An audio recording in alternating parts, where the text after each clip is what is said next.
Hey, Star Citizen backers, tell me what that is. Tell me that is not the front end of a 600i on some other ship that's kit bashed together. You know what this is? This is an NFT being sold by none other than Star Atlas. What is Star Atlas, you say? Well, good question. There's a lot to talk about on this topic. I think this may be split up into multiple videos. But in short, basically what Star Atlas is a finance bro named Michael Wagner saying, I see Star Citizen is selling a whole bunch of pretty ships and making hundreds of millions of dollars. What if I make the same kind of ships and sell them as NFTs, raise the money, and then with that money, make a game? Is that a bad plan? You know my feelings on NFTs. NFTs are a fucking cancer on the gaming community. Now, let's be very, very fair here. I think as the NFT technology is maturing, 80% of NFT projects out there today are outright scams, multi-level marketing, and will implode.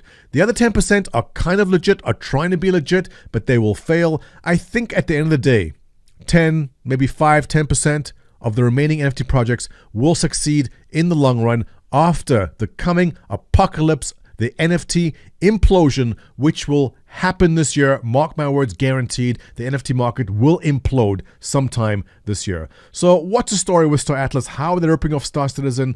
You got to see this because this is awesome. So if you don't know what Star Atlas is, basically they're raising money through selling ships as NFTs, and then they're going to make a game. Now they've raised money enough to buy this awesome trailer. If you haven't seen this, let's watch a couple of seconds. I mean, this is beautifully done. It's look at the light diffusion of the skin, the eyes darting around.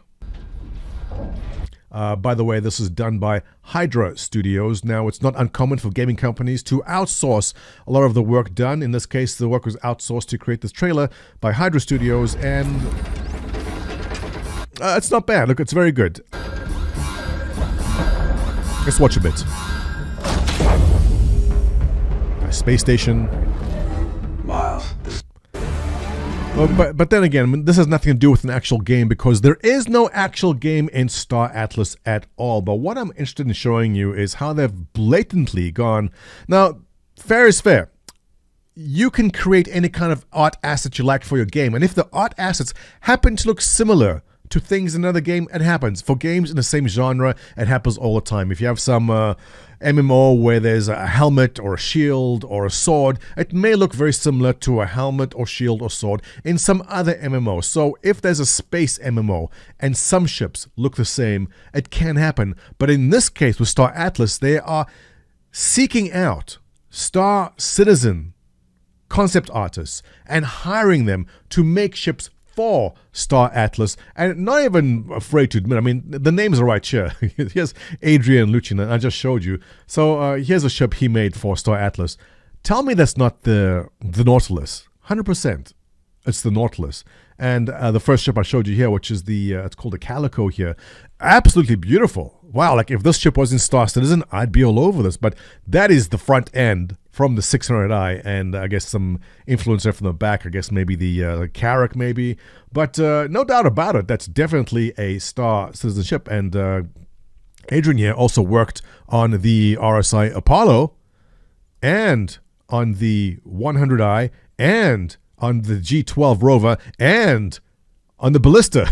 All his work. So awesome work there by this concept artist, which has been scooped up. Well, not scooped up. They don't work for Star Atlas. They've been basically paid to make a ship for them. And I guess the names stay up here because it looks fancy when you go look at the list of names and you see names up there. But there's more. Hang on. Look at this.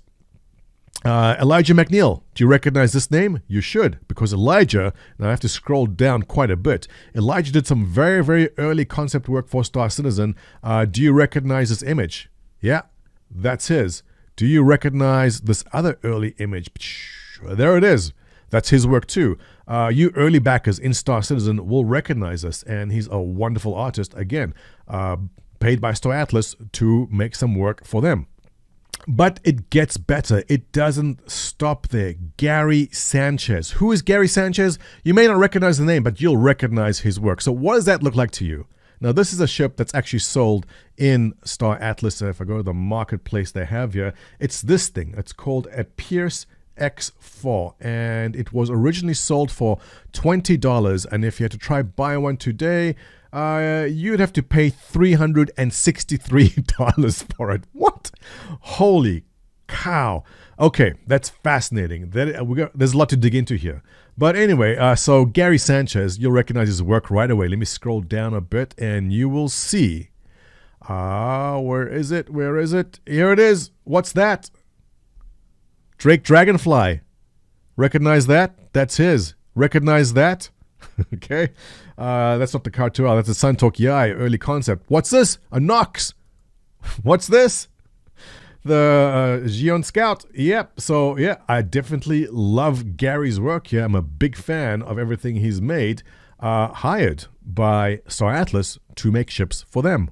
We don't have to scroll down too far to find Jort van Velbergen, who has made some beautiful concept art here. You'll recognize.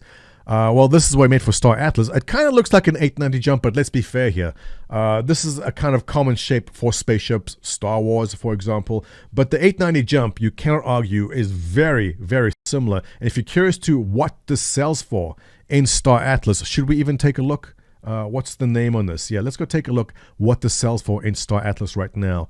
And I believe it is this thing. Now, it is a legendary. It is very rare. It was originally sold for $80,000. What? What do you think this is trading for right now? Well, it's not actually trading, but you can put a bid in for $21,000 or 21,000 Atlas. Forgive me. Did I get that wrong? Let me just check that again. Oh, no, it is US dollars, 80,000. That is insane. I cannot believe that people are playing this for NFTs. Well, I do understand why. I'll explain in a future video how they're actually staking and earning money based upon these ships, which is the entire model they are using for this. So that's Jort. You recognize that, right? And just below him is Marcel van Vuren. And Marcel, you'd recognize from his artwork, like, what's that? What does it look like to you? That's the jump gate. That's his concept art.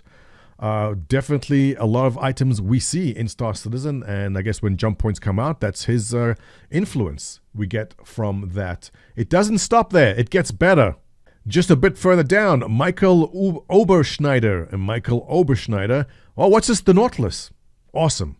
Awesome work on the Nautilus. There we have the Hercules Starlifter, the Hawk, and cockpit design, and the Idris K, and I don't know what that is. That's not Star Citizen. But I haven't seen this before. Check this out. Okay, that is awesome. That is a black and yellow color scheme on a Hawk. I'm a big fan. I hope to see that in the game one day. But obviously, very talented artist. Again, hired by Star Atlas to make assets for them. And I don't think I even need to mention my favorite ship, which is the Mercury Starrunner, made by none other than our favorite Sarah McCullough. And let's see what she's making. If you don't know who she is, you'll recognize her work, which is the Pisces. You'll also recognize the work she's done on this great ship with Mercury Starrunner. You'll recognize her work on such things as the Argo SV, what is this again? I forget the name. The SRV. And so forth and so on. So I know she did concept art for that, or she worked on for that. She did concept art on the Kraken, the Tumbril. Damn. Okay, so very, very talented artist. Sarah does beautiful work. And again, Sarah hired by Star Atlas to make ships for them, which they can then sell as NFTs. And Star Atlas is really, it's fascinating to me. It's really fascinating. And we're going to dig down in a future video to see exactly what it is they're doing and how they are doing it. But just to give you an idea, they released what they called pre-alpha gameplay footage. And this is what they put out.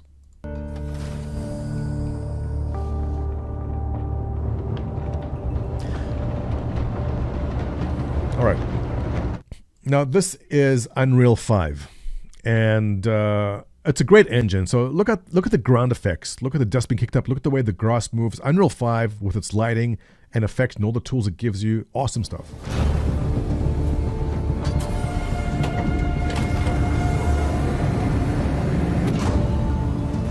Now I know what you're thinking. How is this gameplay? This is just a cutscene. Well, we'll get to that.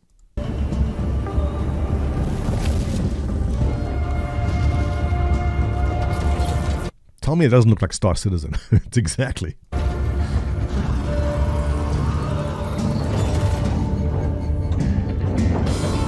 Nice rebound effect as the shocks compress there.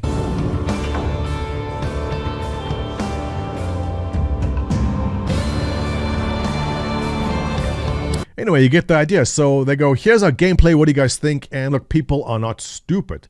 The comments on that YouTube video calling it out say, calling this gameplay says a lot about this project. Good luck, investors. And I'm glad for you if this proves me wrong. We want gameplay. It's okay if we see behind the scenes. Convince me you're making a game.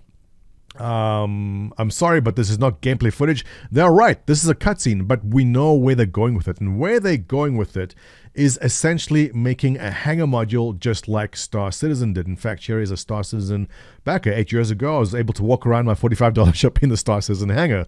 I don't even want to talk about how much more gameplay and content it got until these days. But check this comment out here. Okay, this is by someone named Altcoin Ignition. My fleet is earning me $3,000 a week, so there's that. And this is important for many, many reasons. And this is common amongst all NFT gamers, or NFT gamers, let me put it that way, because they're not gamers. They are there to make a profit. Hardly anyone, I'd be surprised if anyone backing Star Atlas is there because they're really excited about a game. The thing is, Star Atlas doesn't even need to make a game, because right now what you do is you stake a ship. I'll explain this in the future video. The way this guy is earning $3,000 a week, he probably has about $300,000 worth of ships. That's how he's doing it. So if you're here from Star Atlas and you want to see your future, here's a video put out by none other than our good friend Scott Manley in 2013. Showing us the hangar module. In an eerily familiar way, doesn't actually open yet, but hopefully. So this is Scott Manley running around in our earliest version of the hangar module in Star Citizen, and this, I put down $10,000 right now. The next thing you're going to see from Star Atlas is this. It's a hangar with the ship in it, and a little character can walk around, and you can walk around in your ship. This is going to sell them so many more NFTs, and they gotta hand it to them. Between selling some 8-bit piece of garbage duck NFT or a ship, a beautiful concept ship, which you can put in the hangar and walk around in, they're going to rake it in here. Now, I'm not saying this project is going to be great. I'm highly, highly skeptical they'll be able to produce any kind of quality game unless they raise a lot of money. If they're raising $50, $100 million, I know they've raised $10 million through seed funding. I don't know what they've raised through selling their NFTs, but if they can do $100, $150 million in NFTs and outsource a production of a game, which they just may do, they may put something out, but it's not going to be anything close to Star Citizen. So anyone who's backing Star Atlas thinking they're going to get a Star Citizen experience in Star Atlas, it's not going to happen. You're going to get a very basic hangar next, and whatever gameplay you get is not going to be anywhere close to what Star Citizen or Elite Dangerous has done. But I don't think people care. I don't think anyone who's really backed Star Atlas cares about gameplay. All they care about is making money at the end of that. And let's stop it there, because there's so much more to dig into this as far as how NFTs goes and how it's going to work, and the price of their native token, which is Atlas itself, which has not been doing well, which can affect the returns people are getting and does affect the returns they're getting, plus a whole bunch more ships to look at that they make. I mean, there's basically the Nox, right? There's the Nautilus. There's something that looks like the Hawk. That is totally a Vanduul ship. Here we have the 600i in a bit of different shape. The front end of this is, tell me not the Gemini Starfarer, just kind of squashed a bit. Originally sold for $8,200. Holy crap. But we'll get back to that in a future video. For now, let's wrap that up. Let me know what your thoughts are on Star Atlas and what I've shown you so far. If you enjoy my content, subscribe. More to come. Thumbs up, your comments below. I'll catch you in the next one.